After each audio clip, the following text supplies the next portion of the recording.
Hello guys, my name is Sass. I am an international medical graduate currently practicing as a doctor here in the United Kingdom, and I am here in the hospital where I am currently doing my night shift as an on-call SHO of the Trauma and Orthopedics service.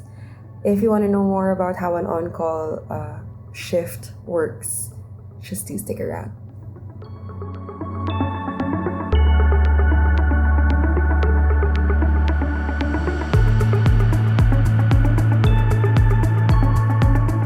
So to give you a brief background of what an on-call shift is, basically you get to be assigned either on the days or on the nights. Now, what I'm doing at the moment is a night shift. It starts at 8:30 in the evening until 8:30 of the following day.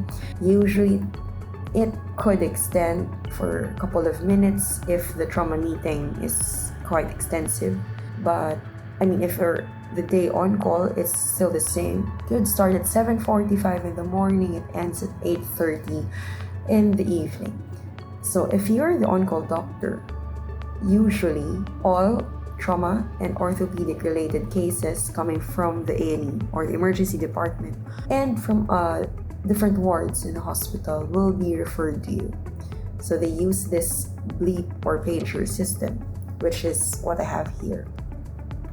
So this particular pager has its own number, and they call that number and give you their local, which I have to call back and of course ask them what the referral is about. We'll discuss the patient. If I need to review the patient, I will go and see the patient. Usually if I am on a day shift, I get to talk to my registrar or my senior about it, and we get to see the patient together.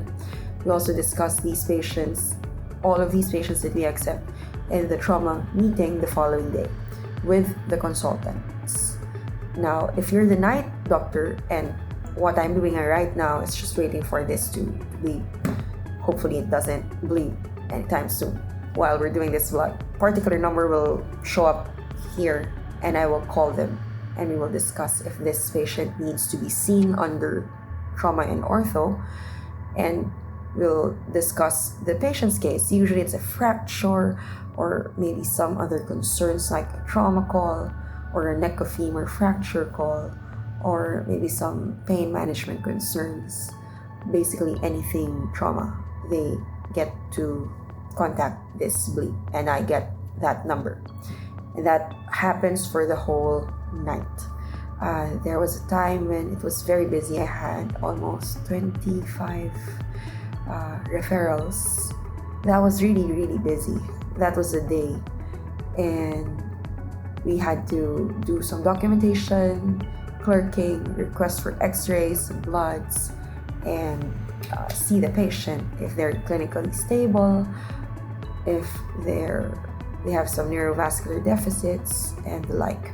It is actually quite interesting, especially if you get to see different cases, try to manage them all at the same time. And sometimes in the ward, it's also a challenge to manage cases. So just right now, I will have a look at one case and I will try to call the nurses who are in charge just to confirm if they have done the bloods that we have requested for this patient, because he was on heparin infusion and it was handed over to me by the F1 in the twilight team, twilight meaning the afternoon shift in the ward. So let me just get that patient's details and we'll try to call them.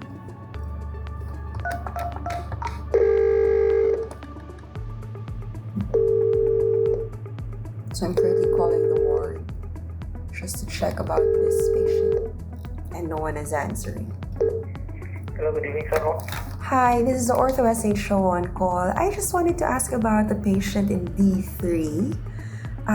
Yes, there is a handover earlier for me about this heparin infusion, if he have already requested for the APTT after the infusion was done. Thank you. Hi, this is the Ortho SHO on call. I just wanted to ask for an update about the patient in dog 3, D3. So I was told by the F1 earlier about the heparin infusion. Is it still ongoing or... Oh, is it? Okay. What time do you think it will be done? Oh, right. So I think that's already been requested. Would you be able to get the bloods for the APTT after it's done? I mean, the infusion, if that would be fine. Oh, thank you so much, sister. I appreciate it. Thank you. All right, bye. Right, so it has been requested. So this patient was handed over to me earlier about having a repeat of the APTT level, given that he has been subjected to heparin infusion. The nurse just updated me that the heparin infusion is still ongoing and they will be getting the APTT level once that infusion is done. So that's sorted out.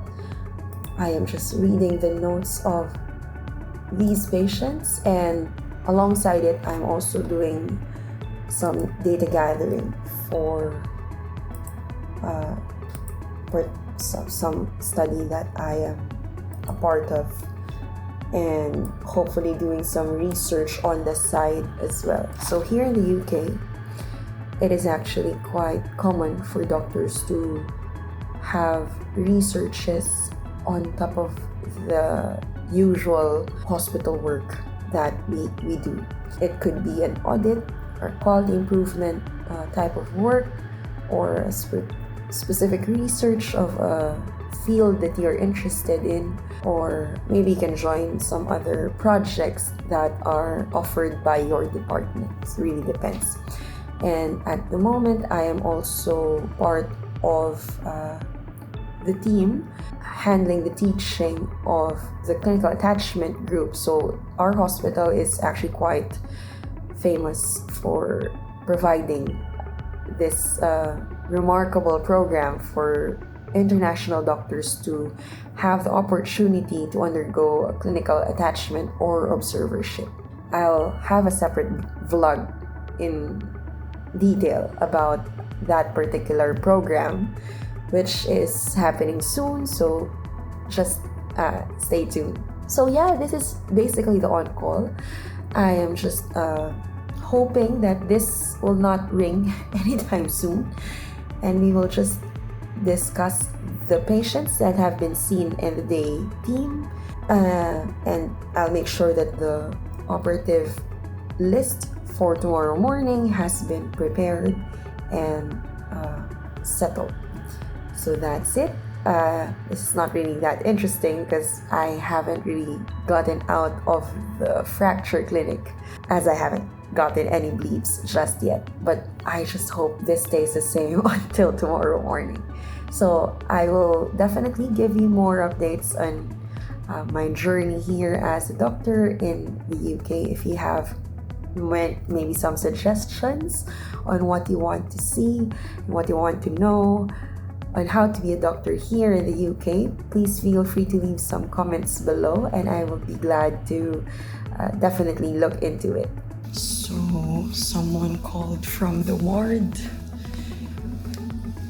and there is a patient complaining of chest pain, and I've read the notes. Apparently this patient has fractures, but just to be safe, we have to check and see the patient. Otherwise, he's fine, he's stable. Well, this is just how it is in the world.